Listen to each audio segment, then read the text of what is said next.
What's up, and welcome back to another episode of Ask PG Braun with my special double co-host action today. Who gets to go first? Is that BB Pro? IFBB Pro Super Science, Sami Ganem, that's with one M, and Billy, the head of the call center. Yep, that's me. Gagliardo. Dun, dun, dun. We are here specifically to answer Beat PG questions, so we're going to get right into them. There are quite a few, and we are going to speed round these motherfuckers. All right, so this one's a kind of a longer one. I'm just going to go right through it. Okay. So, hey, PJ, just placed my order for the Beat PJ. I'm sending in photos this evening.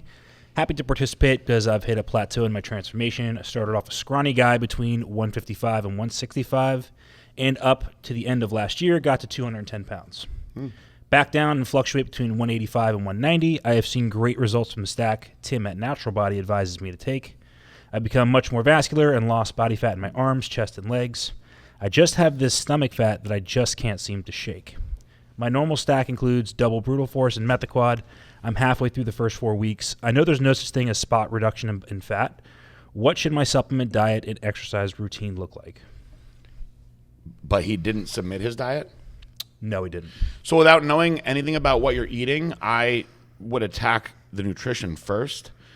My first go-to for anybody doing the Beat PJ that wants to lose weight is to just get on a ketogenic diet. And if you did the Beat PJ, you can get the keto plan right through our customer service, cs@blackstonelabs.com. There's really no one, male, I will specify, that won't drop weight effectively on a ketogenic plan. Then from there, if you want to get more specific or more precise with it, then you can absolutely follow back with more questions or hire a coach to answer your questions. But if you're not doing keto, get right into keto. You're going to drop fat fast. And no, you can't spot reduce. I think you guys are going to probably agree with that, right? Yeah, and he's not alone as far as like the stomach fat being an issue. Like that's an issue for most people. Usually the limbs will get lean first, and then as the stomach comes in, that's usually the last thing to go for everybody. Yeah, I mean, you went from 155 to over 200 pounds. Just keep coming down. It's gonna go away. It's just time at that point. Exactly. All right, so moving on, Brad H. Hey, PJ, is there a difference between the old powdered version of Apex Male and the pill version of Apex Male? I'm asking because I am prone to getting migraines, and the pill version triggers them. The powdered version of Apex Male didn't. Is there a difference between the two? Is there a chance Blackstone Labs will ever carry the powdered version again? Should be no difference between the two other than the capsules. Yeah, I don't think there was. So what I would suggest is open up the capsules and just mix them into some sort of juice or something. Drink them like that. And if you still get a migraine from it, then I couldn't tell you what would be causing that because the ingredients are the same. I would agree, and I would just say drink more water. Yeah, see if there's something else that's giving you a migraine, but there's really nothing in Apex Male that should give you a migraine. It's all herbs that are just boosting your testosterone level naturally. Right. I would assume that something else is triggering it, but just so you know, for just to make you feel good, the ingredients are the same. Yeah, I was going to say the same thing. Sometimes people are quick to blame something for causing a side effect. Could be dehydration. Or it could be any other factor in their life that they're just not realizing. All right, next one is Oh my God, that's long. This is a long one. Sometimes they're going to be long, guys, just letting you know now. Oh, he says that please keep his name private. So redact the name, Eric. Sorry about that, man. Hi, PJ. I've been listening to your show for quite some time now. I appreciate everything you do on here, and I really like the knowledge and honesty that you bring about. Anyways, for quite some time now, I've been bodybuilding, and I have been enhanced for a few years. A couple weeks ago, I included growth hormone into my protocol for the first time. I decided to run things pretty simple all this off-season, 1250 test E, 4 IUs GH 5 times a week prior to fasted cardio for 20 minutes. I started this and test roughly 9 weeks ago. I noticed water retention and even a bit more inflammation after some workouts. Brought down my volume on my training to see if that would help with the inflammation/soreness, and it did. I am experiencing edema on the legs, and I am under the impression it is solely from the GH, and that is the only new factor. I've never dealt with edema before. I have been on much more gear in the past than what I'm on now, so I truly believe it's the growth. I regularly get blood work done, And liver kidney function is always good. Blood pressure is a little elevated today, typically around 140/70, which I assume is from the high test. Feel great, pumps are great. I'm just bugged out with the edema. Over the last week, I added horse, chestnut, and dandelion root to my stack of health subs, as Dante Trudell has mentioned chestnut for GH bloat. Is there anything that you could think would help with edema? Have you ever helped anyone with that or experienced it? Could it be the type of GH? What is your opinion? I really like what growth has done for my physique, so I'd like to stay on it as possible. So simple, very, very simple protocol for this. Get off of the GH, and it'll take about 2 weeks for the bloat to go away. If the bloat does not go away in 10 to 14 days, then it's not from the GH. That'll solve that right there. Then after those 10 to 14 days, I would also assume that you'd be having numbness in your hands and problems like that as well if you're getting that much edema. But anyway, after those 10 to 14 days where all the water is gone, start back over with 1 IU of GH before you go to bed. Wait about a week, and then go to 2 units. Wait about a week, see how you're doing. If you're not holding any water again, then you can go to 3 units. You're going to find out where the dosage is that makes you have that issue. I had a similar issue years ago when this is, I don't want to tell long stories today because we're trying to crank this out, but this is when I realized the difference between Serostim and a bunch of this bullshit Chinese GH that you guys use and shouldn't waste your money on. When I was competing, I was always using the Chinese stuff, and I thought it was real. So when I retired from competing and I finally was able to get some money, I had a doctor that would give me Serostim, and I had no problem paying for it. And I figured to myself, you know what? I'm not competing. I don't need to go with a crazy dose. Let me just run like 4 units a day. So I got on 4 units a day, and after about a week, I looked crazy. And I remember my old partner was like, damn, dude, you look so jacked. What are you doing? And I was like, I just added in some GH. It's been fun. But then over a period of another 3, 4, 5 days, I started swelling up with water more. And it got to the point where my hands were waking me up out of the middle of the night. They were just numb. And they were locked up. Like the people that watch this video, they were locked up like this, and I would have to pry them open. In the morning, it was really, really odd. I was dropping things, and it was very, very bizarre. And I was like, is it really worth staying on GH over this if this is the side effect? So finally, it got to the point where my the kid that cleans my cars was like, holy shit, bro, what's going on with your hands? And I looked at my hands, and they were swollen like sausages. And I went into work that day, and I showed my old partner, and he was like, dude, that looks weird. He was like, you better get off that GH. It's got to be from the GH. And I had gained like 20 pounds. So I got off the GH, and just like what I told you, the same thing happened. All the water went away. Took about 2 weeks. Got back on, started out at 1 unit, and I realized that once I got to 3 units, that anything over that made me start really swelling up with water again. So that made me decide my limit will be 3 units. Now, what I've done later in life, just to mess with that a little bit, is I have rotated my dosages. So I go down to 2 units sometimes, and then I go up to 4 or 5 units sometimes, but I don't stay at that dose very long before I go back down to 2 units again. And I find that if you do it like that, you can get a lot of the very good benefits of GH without all the excess swelling. And I'm sure anybody else would tell you a similar answer, and I think that we can just move on to the next question. Yeah, absolutely. Okay, so next one is plant-based versus meatitarians, which I already know your position on. Says, PJ, my question today is about plant-based diets versus meat-based. I have a friend who is at one point a nutritionist and also follows a plant-based diet. He does not eat meat, fish, or dairy, but doesn't identify 100% as a vegan either. He also doesn't throw any of it in your face, which is nice and rare. Good. And doesn't mind sharing if people ask. So over the months, I've heard him explain a few things, some of which intrigued me.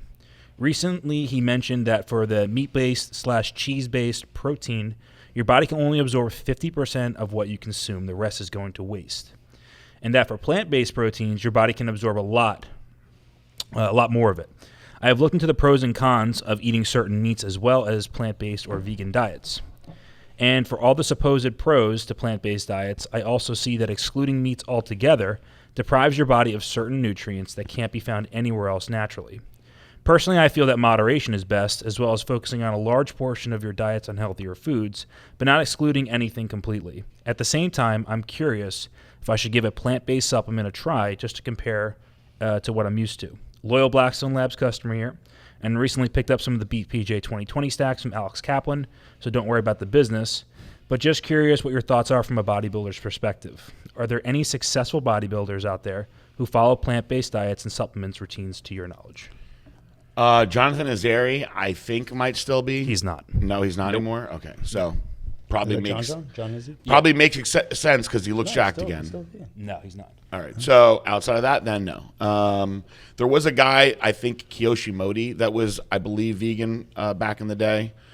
So here's the deal. I don't want to spend a long time on this. My position is if you don't give a shit about eating meat, then go be a vegan, you know? But if you like eating meat, if you enjoy the taste of it and you feel good, don't get caught up in all this hoopla and propaganda that's out there about how bad meat is. Because I can tell you this, plant-based proteins are incomplete proteins anyway. Yes. They're not the most complete source of protein. And honestly, if you want a perfect, complete version of protein, an egg. But then you're going to get people that can't digest eggs the right way. There's going to be some sort of argument for everything that you put out. So this is the way that I do it. I have figured out over the years the foods that I like to eat versus the foods that I don't like to eat versus the foods that I want to eat.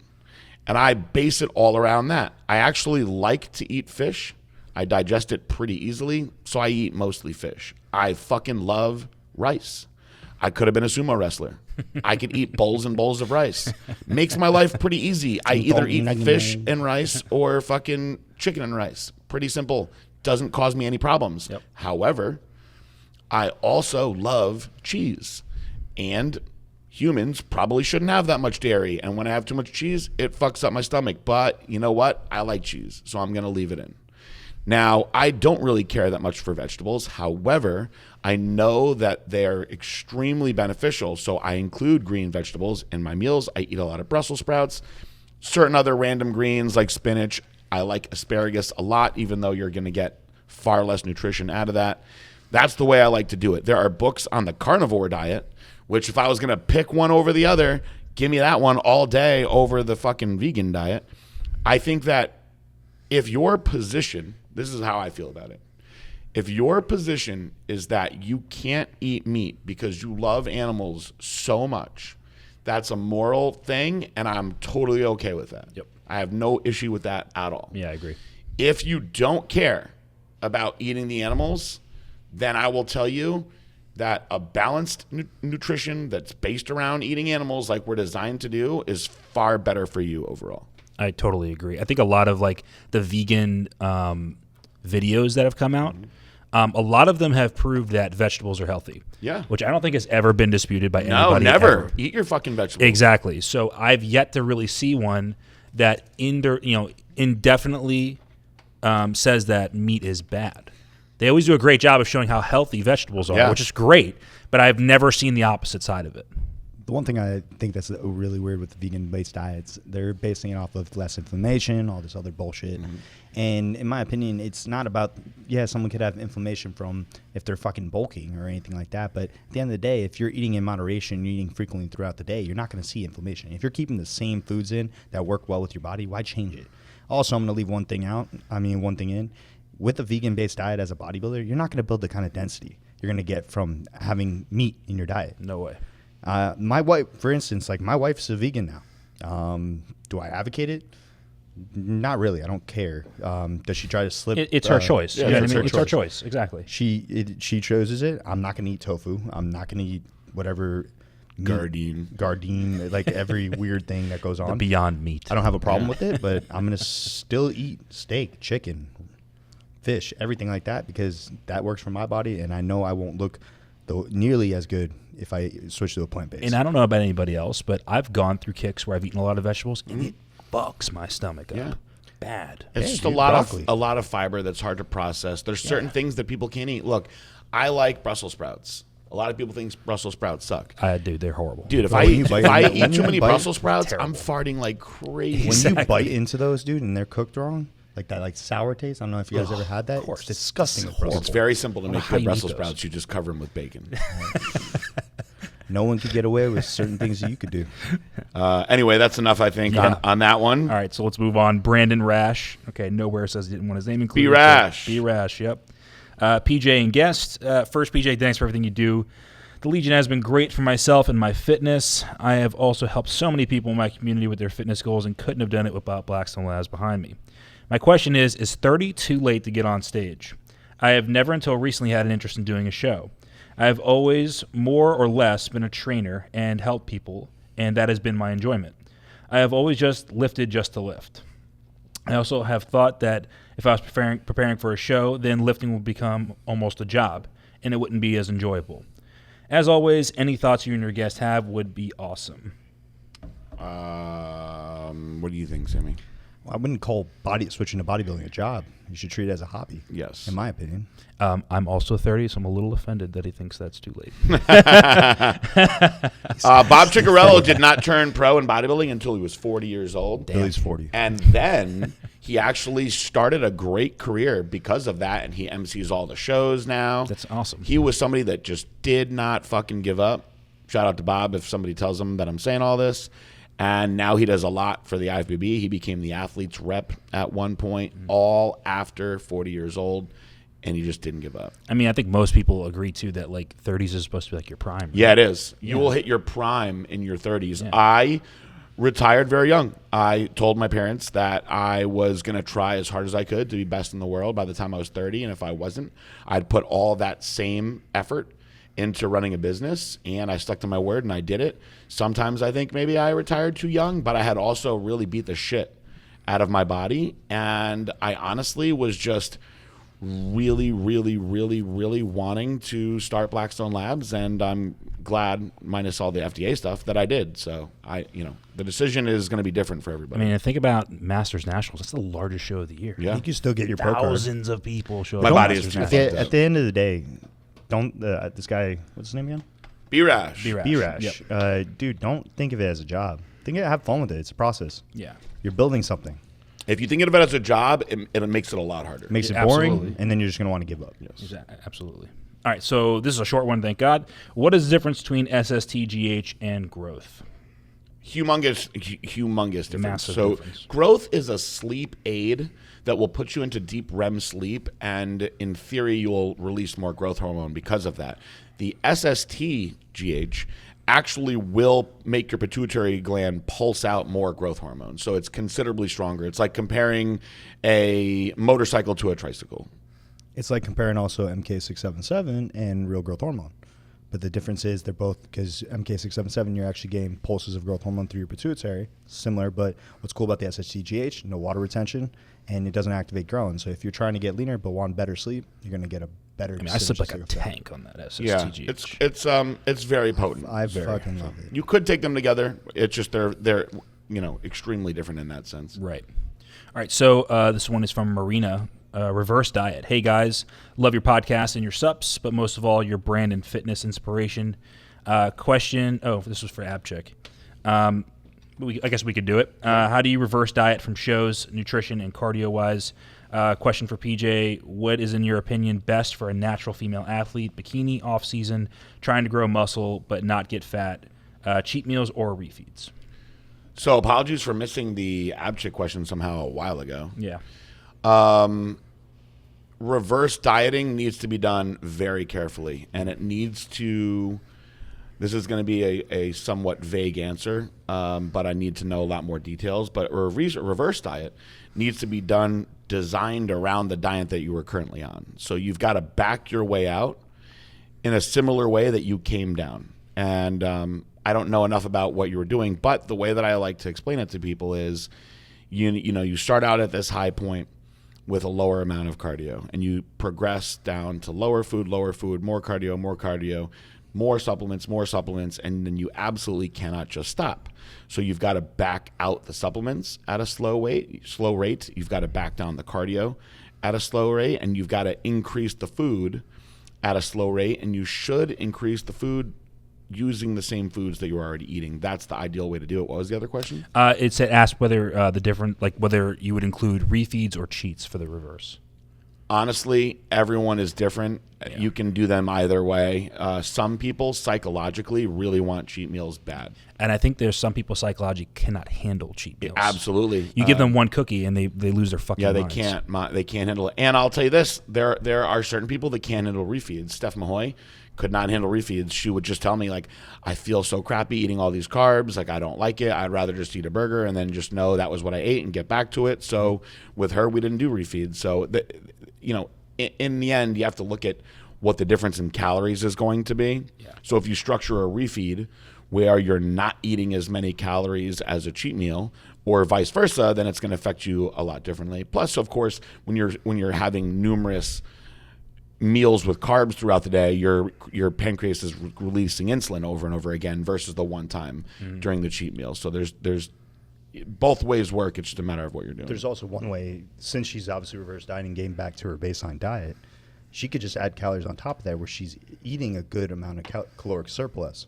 So maybe she doesn't even need a cheat meal. Some people just respond to eating up in their calories every 2 weeks, every 4 weeks. Yeah. Similar to that. I mean, it's just backing out. Because at the end of the day, she's trying to build muscle and stay lean. It's better to stay on a more approach diet than having a scheduled refeed or that. Some people look at a cheat as a reward. Correct. Yes. So if you're doing it for that reason, you have to look at, well, why do you need this reward or why do you want this reward, rather than I'm doing what my body needs as far as food goes. Interesting. Okay, so next one is from Alejandro, Chosen One. Hey, PJ, I've been considering giving Chosen One a shot in efforts to give my physique that added edge, but I've been a bit hesitant about it due to the possibility of shutting down my natural testosterone production. I've never experimented with anything and just wanted some clarification. 1, how long can I run Chosen One if, say, I wanted to stay on it for over a 12-week period or longer? 2, will an over-the-counter PCT really bring me back to normal testosterone levels? And 3, will I experience testicle shrinkage? So you can run Chosen One for as long as you want. You just need to understand the longer that you're on it, the longer you're going to shut your testosterone down for, which means, yes, you're going to have the shrinkage, and then it becomes harder to come back. Also, if you're on HRT, guys, you can add in any of these pro-hormones whenever you want, and you don't have to worry about any of that stuff. Nope. So if you run Chosen One for 4 weeks, there's a good chance that you're going to shut yourself down, yes. If you run Chosen One for 8 weeks, you're definitely going to shut yourself down. If you run for 12 weeks, I would guarantee you're going to shut yourself down. And can you come back with normal PCT and Apex Male? I've seen it happen plenty of times. I really have. Sometimes people don't. You know, it's a lot of it is just a roll of the dice. I think it's just age. Yeah. Yeah. The older you are, the more suppressed you're going to get. Mm-hmm. Also genetic. There are some people who are just so, like, resilient. Yeah. You know what I mean? Like, I know guys who have done real gear, no PCT, all of a sudden 2 weeks they're back to normal. Absolutely. You know, so everything really depends. Also, I think if you're taking one of our DHAs for an extended period of time, you need to up the dosage at a certain point. Yeah.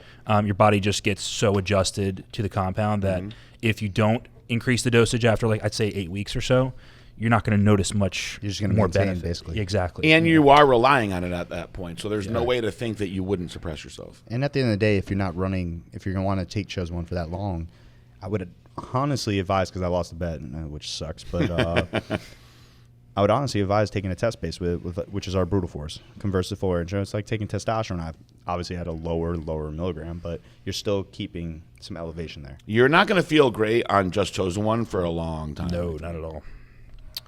All right, so Nick Sarah. Hi, PJ. Was just wondering, would you recommend Harmonize for PCT for women?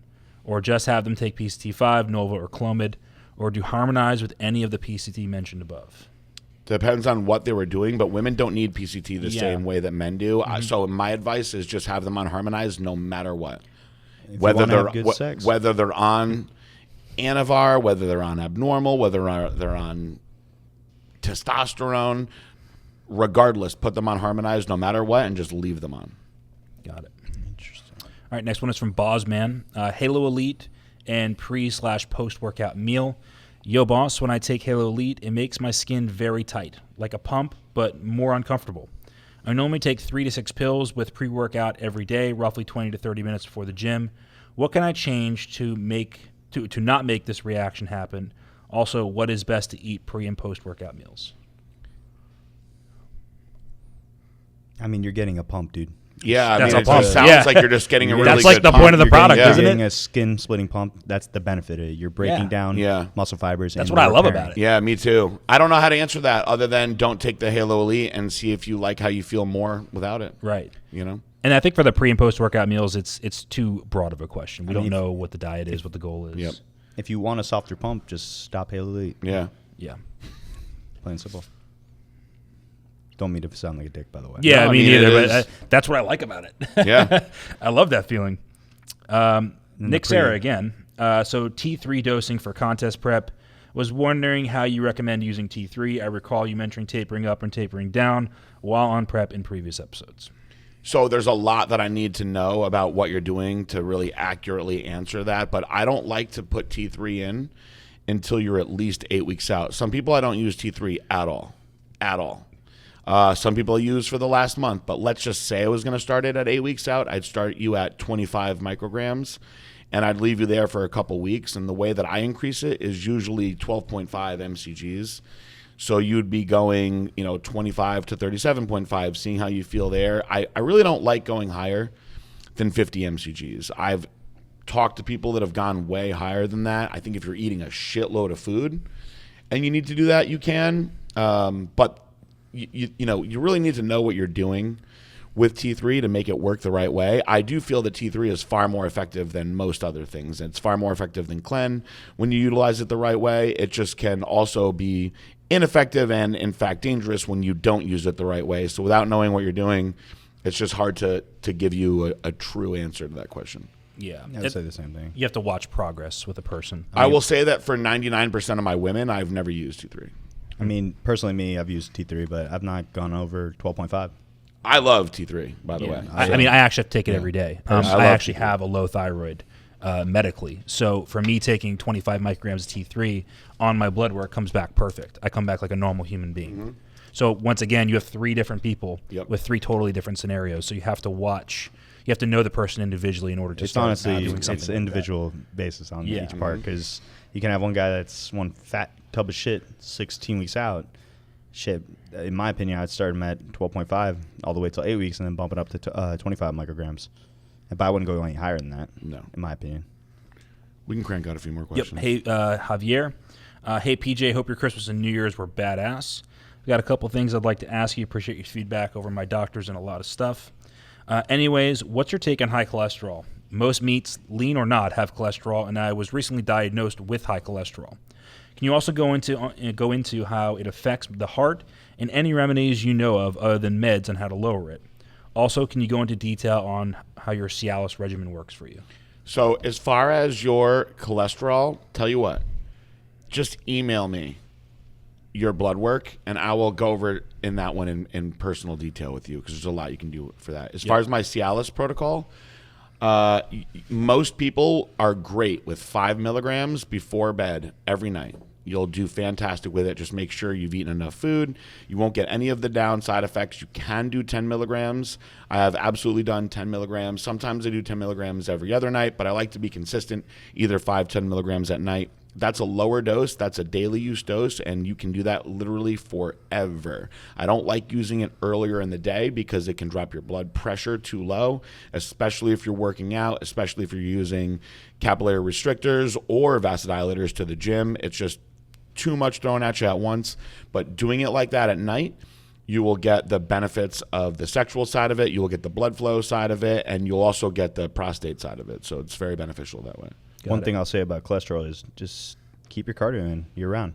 Yeah, I mean, there's a lot that I want to know about his cholesterol. Yeah, we have to know, is HDL low? Yeah. Is LDL high? What's is the LDL ratio? not low? Yeah, exactly. There's a lot that goes into that. So this one, I think we can just direct him right toward the call center. You can tell me if I'm wrong. Okay. It says, PJ, I've been meaning to ask you, this is Joseph Zundel, by the way, been meaning to ask you about your development for your pro hormones. Can you tell me and others how these should be taken and some success stories of their use? Elaborate on PCT post-use.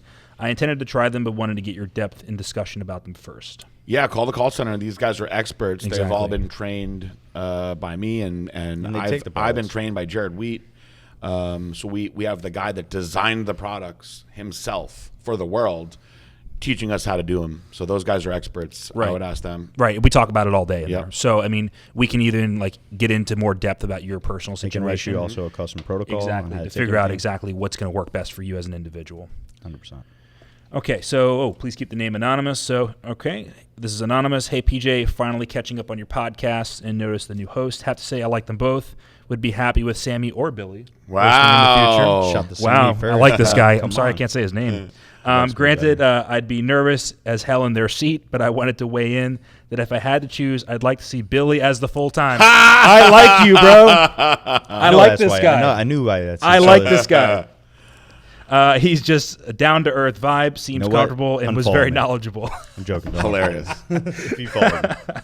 Look, you're all-around good guy who seems not to have an agenda and is very trustworthy. I think that's definitely the kind of atmosphere you want for your podcast, since unfiltered openness and honesty are a big part of your angle when discussing bodybuilding supplements / stacks. But not knocking Sami, he was good too, and would like to hear how he does later this year in his competitions. Thank you, bro. Anyway, my question is regarding SARMs. I've heard you talk about them many times over all podcasts and watched / read a bunch of info from Tony. So let's say you're taking Brutal Force Chosen Metha and you're adding in S23 or YK11. Do you continue just taking one Letro XT in the morning and one at night to prevent gyno, or do you increase the dosage? Does the PCT phase change at all? Please confirm. Do you recommend taking S23 YK11 in 5-day bursts or dosing it per day for a 1 to 2 month time frame? Sami, I'm going to let you answer answer that one. He's done these. The one thing is, I would say you don't. Methylquadrate has auristatin in it, so that's 50 milligrams. You don't need Letro right now. Maybe you could say that for your PCT. If you're running them together, you got to understand they're both dry compounds. So you're already dehydrating your body already. So AIs are not, but you want to take it every day. Capping point with S23 would be 10 milligrams morning, 10 milligrams pre-workout. S23. YK11. Yeah, I mean, dude, you can get away with 10 milligrams. 20's pushing it.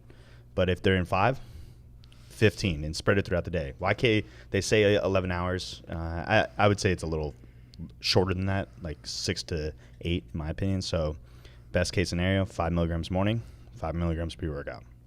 Yeah, and if he's stacking it with the pro hormones, though, like if he's taking Brutal, Chosen, and Metha, I think he does have to take like Eradicate or something on cycle with that. I know S23 does have some like estrogen-lowering properties, right? Correct. Okay, so maybe just keep a low dose of like Eradicate on it. I don't think the PCT phase needs to change at all. But though, on a being cycle Methquad, like you think 50 milligrams is not enough? 50 milligrams of what? Methquad. Methquad's in that stack, right? Yeah, it says Brutal, Chosen, Metha, along with either S23 or YK11. So I don't think he needs more AIs. Also, just let him know the next podcast that comes out, we're recording literally right after this one with Trevor Kurtzen, who is as knowledgeable as anyone I've ever met on SARMs. Oh, yeah. He is a chemist who specializes in SARMs. So listen to that episode, which will be the next one out after this one. Correct. He is the chemist of the SARMs. Right. I think just to answer real quick, I don't think the PCT phase needs to change at all with this. And then real quick, Sami, he said 5-day bursts or running them for a 1 to 2 month time frame. 1 to 2 month time frame. Yeah, I would agree with that too. That's with anything. I don't like doing that 5 days on. All right, we got 5 more questions. Come on. Coaching for a bodybuilding classic category. My name is Nav from Melbourne, Australia. Working out lifting weights is pretty much all my life. Never into bodybuilding, though. Played other sports like football and wrestling. Now that I'm looking further to step on stage this year in 2020 in men's classic bodybuilding. But the problem is I don't have a coach, yet very hard to find here in Australia. Not sure who I trust and spend my hard-earned money with. Please advise. I would tell you, and I'm not saying it because he's sitting right here, Billy Gagliardo is a fucking awesome coach. I've actually been referring more and more people to him. He reminds me of myself in many ways, and I don't mean that as like a Dave Palumbo. He reminds me of me. He's like the son I never had. Not as good as me, but he's like me. And I have not turned anyone to him who hasn't actually come back and thanked me fully. So I would rather put you to somebody who I know that's very good than suggest names that I don't know a lot about. A lot of these fancy name guys fuck people up all the time, just as much as they do good things with people. I feel more comfortable sending you to somebody who I only know good things about. So I would send you to Billy Gagliardo. You can message him on Instagram if you want. Yeah, so it's Billy G_fit, or it's just billy.gagliardo@blackstonelabs.com. You can reach me on either one of those. Sweet. All right, so Rashane Deloach. I am in the challenge. Submitted photos like a week ago. I am 41. Been lifting weights since I was 11 years old. I am 6'7". Jesus. Ooh, wow. 290 and about 13 to 14% body fat. I carry most of my fat in my stomach. What can I really do to attack body fat and obliques? In your opinion, what would be a smart strategy to start with for the first 4 weeks to attack belly fat? Pretty similar to the question we had earlier. Diet. Then go into supplementation. Did they not get the diets in the? Everyone should have gotten. Some of them are not receiving them. Yeah, you guys, if you didn't get a diet with your Beat PJ protocol, please contact cs@blackstonelabs.com. Yes, please. There is a free diet that, for the most part, will work really well if you follow it. Right. Capture Lord Heron. I think this is the last one. Awesome. All right, yeah, because the other two were just spam. Okay. So this one is from Tristan. Don't like a lot of people with that name. I was just. So you know what? I don't even think this is actually a question. He's probably asking if he can use PayPal or email. Yes. Yeah. Yeah. This is a troll. We don't do we don't do PayPal. Hilarious.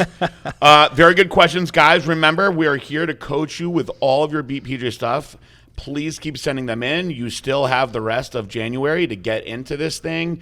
I made an announcement that January 1st, there was only 200 people registered, but now it looks like there are 400. Still not a lot.